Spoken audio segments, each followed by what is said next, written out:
aux plus malheureux de la terre, ce ne serait pas encore assez à comparer de ce que Dieu a donné. C'est vrai.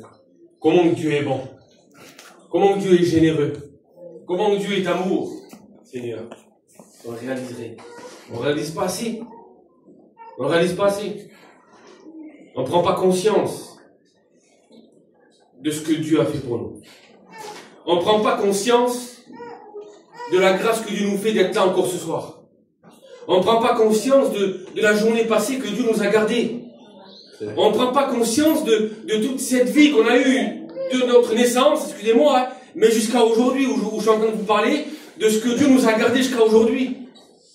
Où Dieu a permis qu'il nous arrive pas telle ou telle chose. Parce que Dieu est bon et il est heureux. Parce que Dieu veut que les projets qu'il a pour nous se réalisent. Voilà pourquoi Dieu nous garde. Parce qu'il nous aime.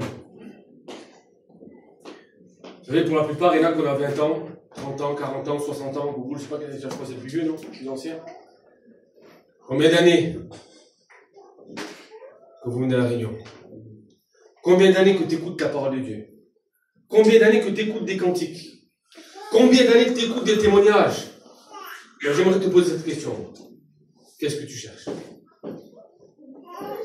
Qu'est-ce que tu cherches? Ça fait 20 ans que tu cherches, 30 ans, 60 ans, 70 ans, je sais pas quel âge on a tous. Je connais mon âge, moi j'ai 40 ans.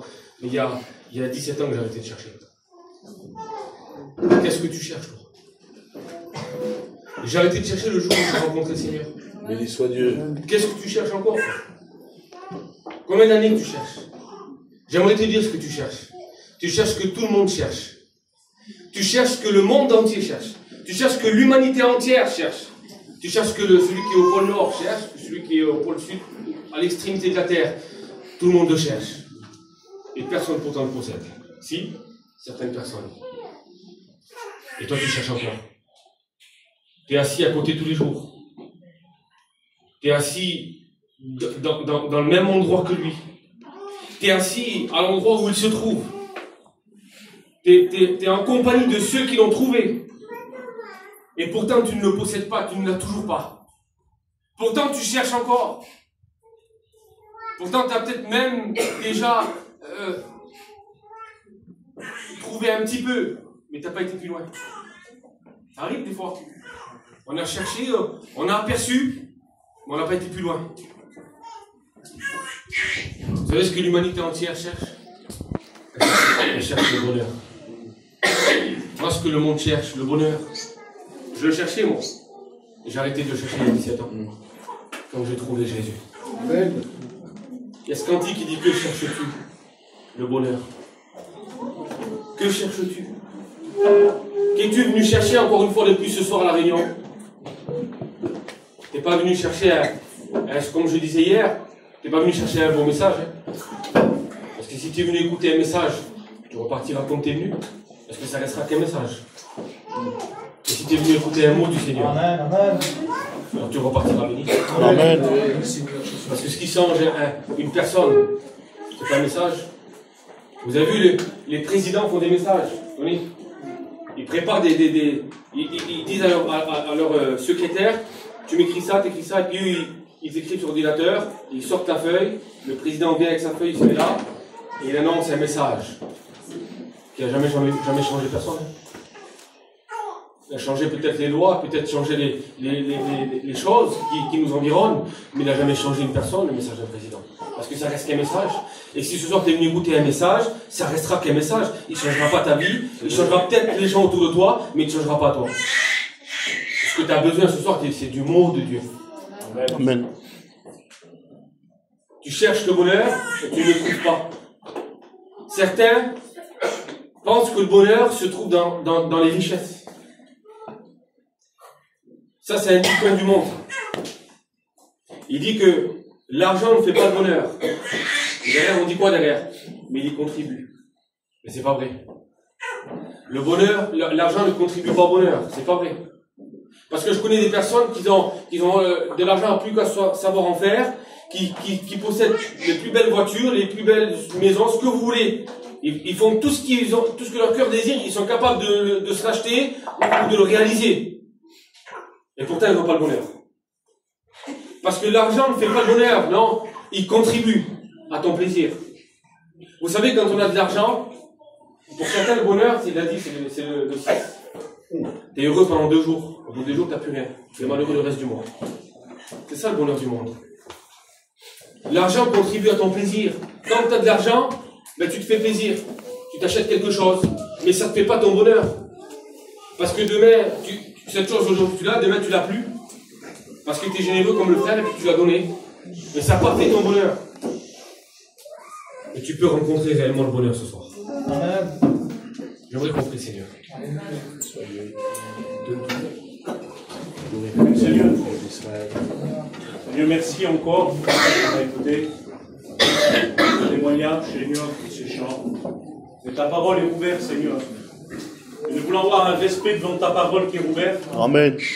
Nous ne voulons pas parler avec nos voisins, nous ne voulons pas regarder ailleurs, sinon nous voulons écouter ta parole. Parce que Seigneur, c'est toi qui parles. Je veux avoir le respect encore ce soir devant toi, Seigneur. Je veux que tu me parles à mon cœur, à ma vie. Bénis l'assemblée, Seigneur, qu'ils écoutent ta parole et qu'ils la mettent en pratique, Seigneur. Amen. Bénis ton messager que tu as mis à part. Rappelle-t-il la pensée que tu as mise sur son cœur. Merci, Seigneur. Amen. Amen. Que Dieu soit béni. On va lire le verset ensemble. Dans Psaume 34, au verset 9. Il est écrit cela. Sentez et voyez combien l'Éternel est bon. Il y a une autre version qui dit ça, il dit sentez et goûtez comme l'Éternel est bon. Amen. Sentez et goûtez comme l'Éternel est bon. Écoute, j'ai pris le mot sentir parce que ça me paraissait bizarre de sentir comme l'Éternel. Comment on peut sentir? Comme une odeur qu'on sent, comme un bon parfum, comme un bon manger qu'on prépare? Non. Le mot santé dans le dictionnaire, il dit ça. Il dit c'est avoir conscience, c'est éprouver un sentiment. Sentir comment Dieu est bon, c'est prendre conscience de ce que Dieu est. Amen. C'est prendre conscience de notre état à nous, de se sentir misérable par rapport à la bonté de Dieu, par rapport à son amour à lui. C'est ça, de sentir, de goûter comment l'Éternel est bon. Et puis ça me fait penser à ce verset dans Acte 3, verset 19, qui dit repentez-vous et convertissez-vous. Et quand le mot santé, il dit c'est avoir conscience, éprouver un sentiment, c'est comme quand on se repent. Quand on se repent, quand Jésus dit repentez-vous, on veut dire examinez-vous et réalisez votre état. Repentez-vous de vos œuvres mauvaises. Réalisez votre état, réalisez dans quelle situation vous vous trouvez. Convertissez-vous. Demandez pardon. Écoutez comme je suis bon. C'était les paroles de Jésus, ça. Repentez-vous et convertissez-vous. C'est-à-dire, réalisez, je suis en train de vous montrer votre état. Vous voyez bien que ça ne va pas. Mais repentez-vous de vos péchés. Et puis demandez-moi pardon. Vous verrez à quel point que moi je vous aime. Amen. Et puis il a dit ça, sentez. Sentez, écoutez comme l'Éternel est bon. Prenez conscience. Prenez conscience. Éprouvez ce sentiment de dire, Seigneur, réalise ta vie aujourd'hui. Fais le bilan. 5 minutes de ta vie là. Réalise pendant 5 minutes. À quel moment jusqu'à aujourd'hui, tu peux dire que t'as eu du bonheur? Quand tu pourrais dire, moi je le sais, jusqu'à temps que j'ai trouvé le Seigneur, et j'ai pas eu de moment de bonheur, c'est pas vrai. C'est pas vrai. J'ai eu des petits moments de plaisir. Des petits moments où tout allait bien. Des petits moments où j'étais heureux avec ma famille, avec mes amis. Mais ça ne durait pas. Mais d'avoir le bonheur, vous savez ce que c'est d'avoir le bonheur? Vous savez ce que c'est quoi d'avoir le bonheur? Parce qu'il faut l'avoir expérimenté, ça. Celui qui l'a pas expérimenté, il peut pas le dire. Mais d'avoir le bonheur, c'est quoi? C'est que même quand tout va mal, ben t'es heureux. C'est bizarre, hein, de dire ça. Mais quand tout va mal, quand tout s'effondre autour de toi, ben t'es heureux. Mais qu'est-ce qu'il a? C'est pas normal. Mais il a le Seigneur. Amen. Il a goûté à l'amour de Dieu. Amen. Et quand tu as goûté à l'amour de Dieu, écoute, même quand ça va pas, t'es heureux. Amen. Même quand tu as des soucis par-dessus la tête, tu es heureux. Amen. Même quand tu sais plus où aller, quand tu sais plus où te tourner, tu es heureux. Parce qu'écoute, c'est pas toi qui te guides toi-même, mais c'est le Seigneur qui te guide. Amen. Tu es heureux parce que même dans le problème, c'est pas toi qui te sors de la situation. Tu dépends de Dieu, c'est lui qui te sort de la situation. Amen. Écoute, t'es heureux pourquoi? Parce que c'est pas toi qui combats, parce que c'est Dieu qui combat pour toi. Amen. Pourquoi tu es heureux? Parce que même quand tu passes devant un juge, comme tu disais tout à l'heure, c'est pas toi qui prends ta défense, mais c'est Jésus qui te défend. Amen. Amen. Écoute, quelle espérance. Quelle beauté. Tu voudrais pas, toi, réaliser ça? Tu voudrais pas goûter ce soir à ce que Dieu est capable de donner? Goûter, j'ai mis ça. J'ai pris aussi dans le dictionnaire hein, le mot goûter. Goûter Dieu, goûter à la bonté de Dieu. Ça me troublait. Et Seigneur, alors comment on peut faire? Comment on pourrait le décrire? Goûter, écoutez ce que le dictionnaire dit. Il dit sensation agréable. Comme goûter au bonheur. Ça veut dire que quand on goûte au bonheur, c'est une sensation agréable. Tony, c'est encore mieux qu'un bon manger. Goûter au bonheur, goûter, c'est sensation agréable de goûter au bonheur, de goûter à la joie ou de goûter à la paix.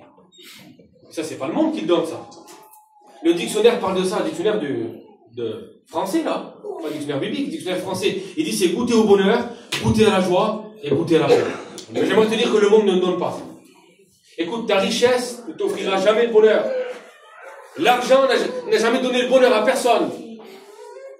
Avec l'argent, écoutez, on ne peut même pas s'acheter le sommeil.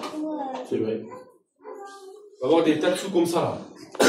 Avoir le plus beau délit, les plus beaux draps, le plus beau matelas, le plus beau édredon, la plus belle chambre. Tu peux dormir dans le plus bel hôtel. Tu peux dormir dans des palaces ciment, dans un château si tu veux. Mais si tu n'as pas le bonheur, tu n'as pas le sommeil. Avec l'argent, tu ne peux pas t'acheter non plus la santé. Avec l'argent, tu ne peux pas t'acheter non plus le bonheur. Puis, Tony, je connais une personne qui était comme ça, dans la Bible. Il y a une personne dans la Bible qui était comme ça, qui était riche. Bien sûr, un jeune homme riche, mais je ne voudrais pas vous parler de lui ce soir. Je parlais de Luc 19, Zachée. La Bible dit que Zachée était riche. Allez, on peut le dire ensemble. Luc 19. Jésus est entré dans Jéricho, traversé la ville, et voici un homme riche. C'est le premier mot pour désigner cet homme. Hein. On ne dit pas, quand je décris Tony, voici, il y avait Tony. Je ne veux pas dire voici, il y avait un homme qui avait telle caravane, tel camion. Vous comprenez? Je le décris par lui. Non, là. Premièrement, il est décrit comme un homme riche. Et quand il décrit un homme comme un homme riche, c'est qu'il était riche. Il dit, voici un homme riche appelé Zachée, chef des publicains, cherchait à voir qui était Jésus. Et pourquoi? On pourrait se poser la question, pourquoi il cherchait à voir qui était Jésus, lui? Un homme riche, il a tout, il n'a besoin de rien, lui. Mais il a écouté parler de Jésus, que Jésus guérissait les malades, que Jésus donnait la joie, que Jésus donnait le bonheur, et puis lui, il est riche, mais il cherche à voir qui est Jésus. Béni soit Dieu. C'est qu'il n'était pas heureux. C'est qu'il n'avait pas ce qu'il avait besoin. Et puis, on peut voir une chose, c'est que malgré sa richesse, là, il a quand même encore un besoin, lui. Chef des publicains, plus par-dessus ça, un homme qui est au-dessus des autres, non seulement par ses biens financiers, mais par son métier, il est au-dessus des autres, et puis lui, pourtant, il cherche à savoir qui est Jésus. C'est pas un petit malheureux, là, qui cherche à savoir qui est Jésus, hein. Souvent, des fois, c'est le malheureux qui s'approche de Dieu. C'est celui qui passe par un problème, par une difficulté. Souvent, c'est comme ça. On a souvent vu des gens. Et puis, il y en a qui témoignent, ils ne s'attendaient pas de passer par le problème pour venir à Dieu. Mais souvent, c'est comme ça. On attend d'avoir un problème pour venir à Dieu. Mais lui, il s'achait là. Tout allait bien. Il avait une situation, il avait un métier, il était au-dessus des gens, c'est lui qui avait pouvoir sur les gens, il avait de grandes richesses, il était bien, il était très bien. Mais voilà, lui, il lui manque sûrement quelque chose et il cherche à voir qui est Jésus. Alors il va monter sur cet arbre, vous connaissez, ce sycomore. Zachée va monter, il va se cacher là. Pourquoi? Quelle raison? Je ne sais pas. Mais Zachée monte. Peut-être qu'il avait peur que les gens le voient, peut-être qu'il avait peur que Jésus le voie. Et puis lui va se cacher dans un arbre. Il va monter dans ce sycomore. Et la Bible dit que quand Jésus va passer, regardez ce que Jésus va dire. Parce que Jésus, vous savez qu'il connaît les cœurs. Ce soir, tu peux te cacher parmi tous ces gens qui sont là. Tu peux paraître celui qui a besoin de rien. Celui qui, oh, c'est bon, je viens juste voir pour observer. Hein. Et je pense que ce que Jacques a peut-être fait aussi, il est peut-être venu monter sur la table pour juste simplement observer qui était Jésus, quelle apparence il avait, qui étaient les gens qui étaient avec lui. Peut-être c'était une simple curiosité. Hein. Moi, je suis venu à la réunion par curiosité. Mais je suis reparti avec le Seigneur. Amen. Et si tu es venu par curiosité, tu peux aussi repartir avec le Seigneur. C'est pas grave, ça. Mais le principal, c'est de le rencontrer. Amen. Et Zachée, lui, était peut-être venu par curiosité. Il vient là, il monte dans cette table, mais Jésus connaît son cœur. Comme Jésus connaissait mon cœur, et comme il connaît ton cœur à toi aussi ce soir. Alléluia. La Bible dit que Jésus, passant par là, il va lever les yeux, il va regarder Zachée, et il va lui dire, Zachée, hâte-toi de descendre. Et puis Zachée aurait pu dire non, ne me fais pas descendre, je suis bien là où je suis, j'ai ma situation, tout va bien, je voulais simplement voir qui tu étais. Et Zachée ne parle pas comme ça. Elle dit que Jésus dit, Zachée, hâte-toi de descendre, car il faut que je demeure aujourd'hui dans ta maison. C'est-à-dire que Jésus savait que dans sa maison, à lui, il y avait un besoin. Pour que Jésus dise, il faut que je demeure dans ta maison, Jésus, partout où il passait, lorsqu'il est rentré dans des maisons, dans des villages, il se passait toujours quelque chose. Et Jésus ne rentrait jamais dans une maison ou dans un village par hasard. Il allait toujours là où il y avait des besoins. Lorsque Jésus demande aux disciples de traverser le lac, parce qu'il sait que de l'autre côté, il y a un besoin. Donc Jésus ne va jamais par hasard. Et quand Jésus passe par là, il passe à ce moment-là, il sait que Zachée va être dans l'arbre. Parce que Jésus connaît tout. Et quand on dit à Zachée, hâte-toi de descendre, car il faut que je demeure chez toi, en voulant dire, si tu l'acceptes aujourd'hui, si tu veux, je viens chez toi et je résous le problème qui est chez toi. Amen. Zachée est dévoilé à ce moment-là. Alléluia.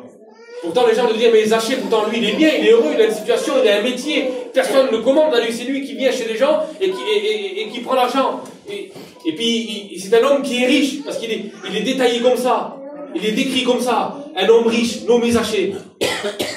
Puis Zachée lui fait pas de cas de ça, lui. Parce qu'il sait réellement dans son cœur.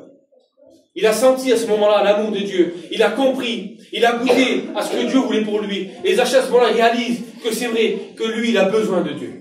Amen. Et c'est ce que tu as besoin de faire ce soir. De réaliser que tu as besoin de Dieu. Tu veux le bonheur? Eh bien, tu as besoin de Dieu. Amen. Soit Dieu. Tu veux une guérison? Tu as besoin de Dieu. Amen. Tu veux la vie éternelle? Tu as besoin de Dieu. Tu as besoin du sacrifice.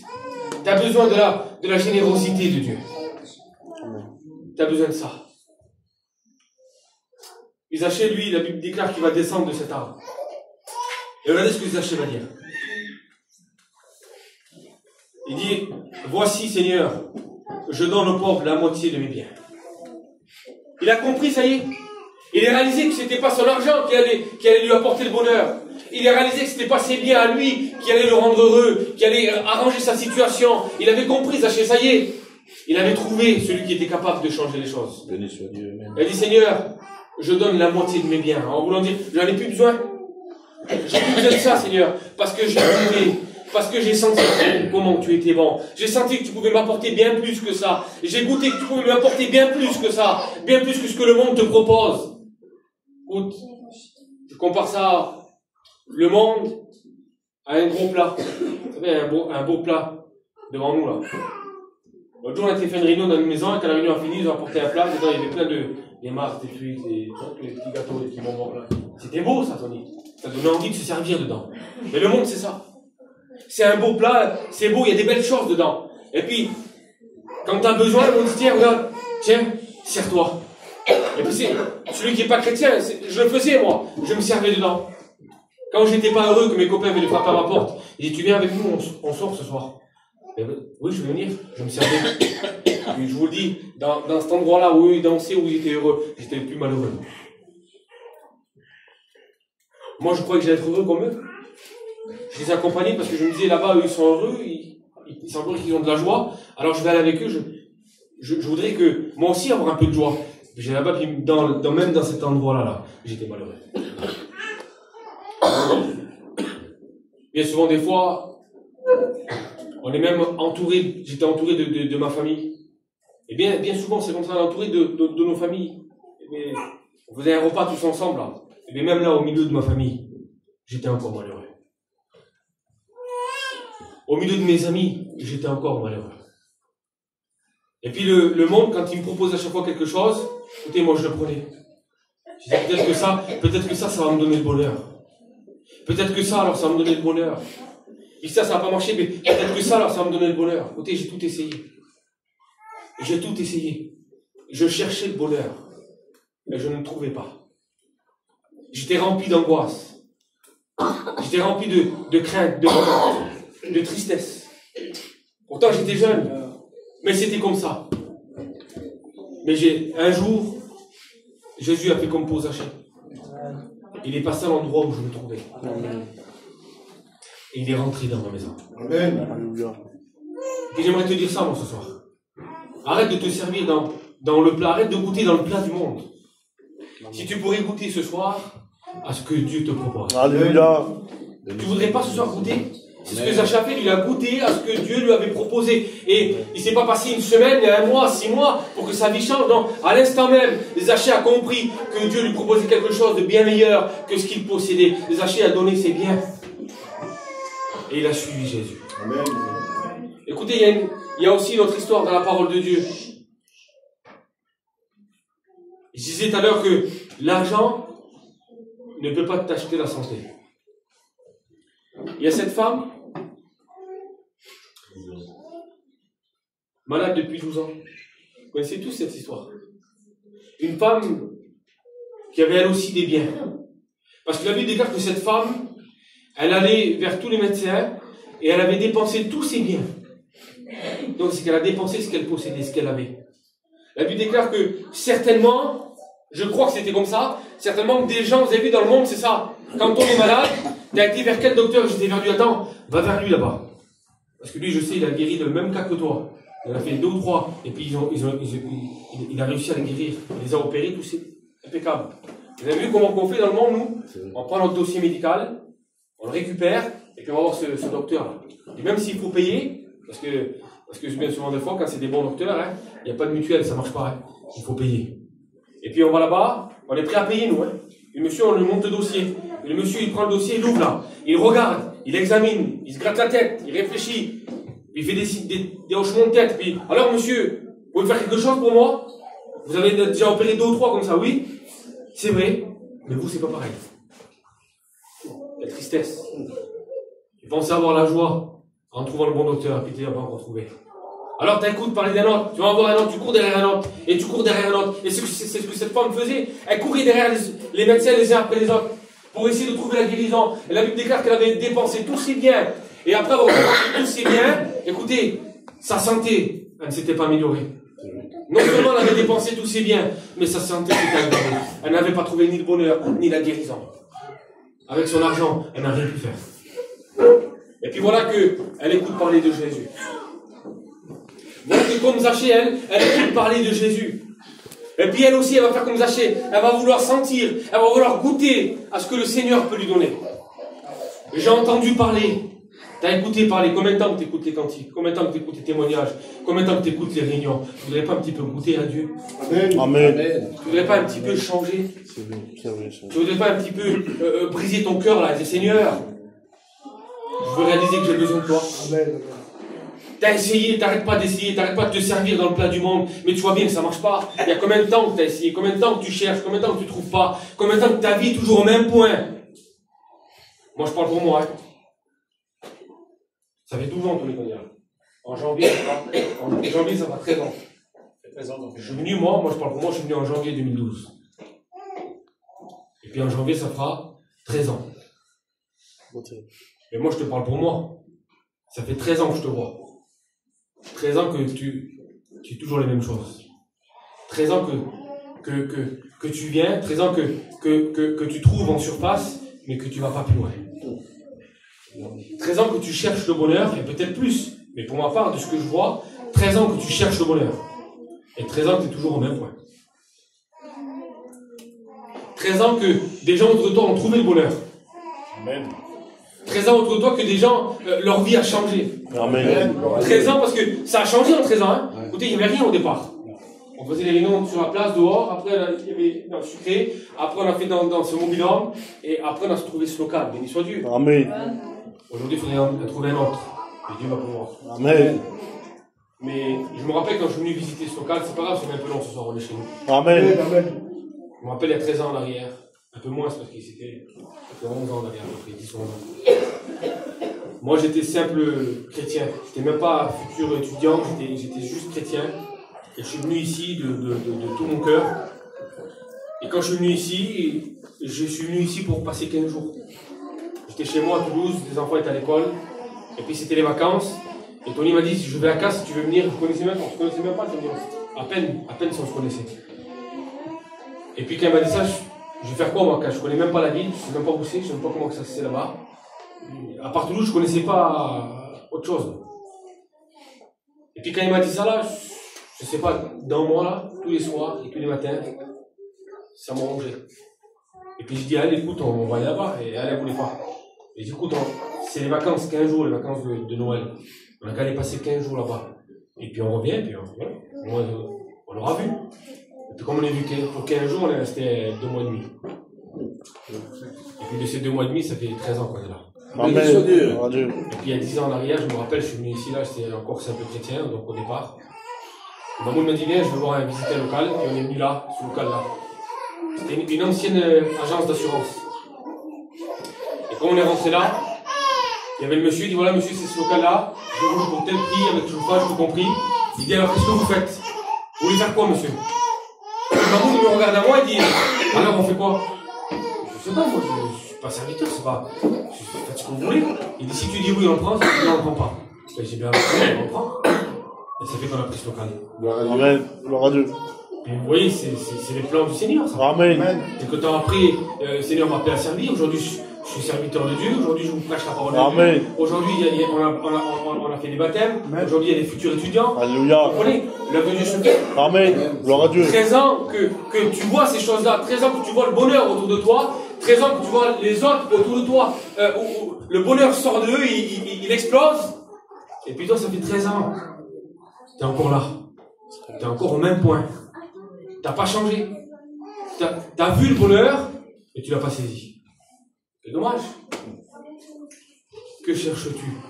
Et quand il dit que cherches-tu? Le bonheur. Tu as vu? Et ce cantique aussi qui dit bonheur, nombreux sont ceux qui te cherchent et ne te trouvent pas. Il dit il y en a qui t'ont appelé richesse, mais c'est pas vrai. Il y en a essayé de te trouver en buvant une bouteille, on ne t'a pas trouvé non plus. Il va même plus loin, il dit même essayé de t'injecter dans nos veines, on ne t'a pas trouvé non plus. Le bonheur n'existe pas dans le monde. Écoute, tu te fais avoir. Je te dis, moi, de ce que je connais, ça fait 13 ans, peut-être plus, mais ça fait 13 ans que tu te fais avoir. 13 ans que tu prends dans le plat du monde et que tu te fais avoir. Et puis cette femme, elle là, je sais pas, 12 ans qu'elle est malade. C'est presque pareil, hein, ce soir. 12 ans qu'elle est malade. 12 ans qu'elle va voir les docteurs. 12 ans qu'elle paye. 12 ans qu'elle marche, et qu'elle marche, et qu'elle marche pour aller vers d'autres et d'autres et d'autres docteurs. Et bien 12 ans qu'elle est encore au même point, et sa santé a empiré, et elle n'a plus rien. Mais écoutez, elle a écouté parler de Jésus. Elle. Amen. Et puis lorsqu'elle écoute parler de Jésus, elle arrête de chercher dans le monde. Hein. Elle arrête aussitôt de chercher. Elle vient tout de suite au pied de Jésus. Amen. Amen. Elle dit dans son cœur, si seulement je pouvais toucher le bord de son vêtement, alors je sais que je serai guéri. Amen. Amen. Elle a senti, ça y est, simplement par un témoignage, elle a senti que Dieu était bon. Simplement par un témoignage, elle a goûté que Dieu était bon. Parce que quelqu'un lui a témoigné que Jésus de Nazareth passait dans les villes et les villages et qu'il opérait des guérisons et des miracles. Amen. Ça y est, elle a senti, elle a goûté au bonheur. Elle sait que le bonheur se trouve là. Elle sait que sa solution, elle se trouve en Jésus. Vous savez ce qu'elle fait? Par toutes sortes de moyens. La Bible dit qu'elle va se frayer un chemin au milieu de cette multitude de gens qui est là. Elle va peut-être tomber, écoutez. Elle va peut-être se faire mal, elle va peut-être se faire marcher dessus. Mais vous savez ce qu'elle fait? C'est pas grave. Elle sait que son bonheur, il est au pied de Jésus. Elle veut toucher le bord du vêtement de Jésus. Et pas, peu importe, même si ça te fait mal. Je te dis, moi, parce que ça va te faire mal. Je te le dis, hein, j'ai dit tout à l'heure, mon frère, je dis, il faut être énorme hein, pour suivre Jésus. Ouais. Il m'a dit ça, il m'a dit, ça y est, j'ai décidé de me lever de combat. C'est ça que tu m'as dit. Mais j'ai dit, il faut être un homme pour suivre Jésus. On combat un ennemi qui est invisible, on a peur de lui. Écoute, on est capable de mettre 2 hommes devant nous, des hommes costauds, faire 150 km devant nous, on est capable de foncer sur eux. On n'a pas peur. Et un ennemi invisible, on a peur de lui. Simplement un ennemi qui vient chuchoter à notre oreille, on a peur de lui. Et pourtant, c'est pas nous qu'on combat. C'est Jésus qui combat pour nous. Amen. Il faut être un homme. Hein. Et puis elle, cette femme, c'est ce qu'elle fait. Elle prend son courage. Elle dit, je sais que c'est là, même si ça va me faire mal, j'y vais, hein. Je vais toucher le bord du vêtement. Ça va te faire mal, je te le dis, ça va te faire mal. Je te promets que ça va te faire mal. Je te dis pas que ça va être facile, c'est pas vrai. Johnny, c'est pas vrai. L'évangile, c'est pas d'eau droit, c'est pas vrai. Il faut pas écouter l'évangile qui dit que, vous savez, on écoute des fois, ils disent un évangile de prospérité. C'est-à-dire que tu deviens chrétien, tout va tout sous des roulettes, c'est merveilleux, tout va bien, c'est pas vrai. Ta vie restera la même, hein. Tu auras toujours des problèmes. Puis tu auras un ennemi, encore pire que dans le monde. Parce que là, il sera pas avec toi, il sera contre toi. Mais l'avantage, c'est que tu auras Jésus avec toi. Amen. Gloire à Dieu. Alors ça va te faire mal, ça va pas être facile, tu vas te faire écraser, tu vas prendre des coups, ils vont te marcher sur les mains. Écoute, peut-être que les gens vont te mettre des coups de souliers dans les côtes. Parce qu'elle était peut-être par terre allongée, elle, pour toucher le bord du vêtement de Jésus. Elle n'était pas debout, hein. Elle était certainement allongée. Mais vous savez ce qu'elle a fait? Elle a mis tout son cœur. Et elle a touché le bord du vêtement. Amen. Vous savez ce qui s'est passé quand elle a touché le bord du vêtement? Vous savez pourquoi je vous dis qu'elle a mis tout son cœur? Parce que quand tu es vrai avec Dieu, tu touches le cœur de Dieu. Amen. Et quand elle a touché le bord du vêtement, là, Jésus s'est arrêté. Il a dit, une force est sortie de moi.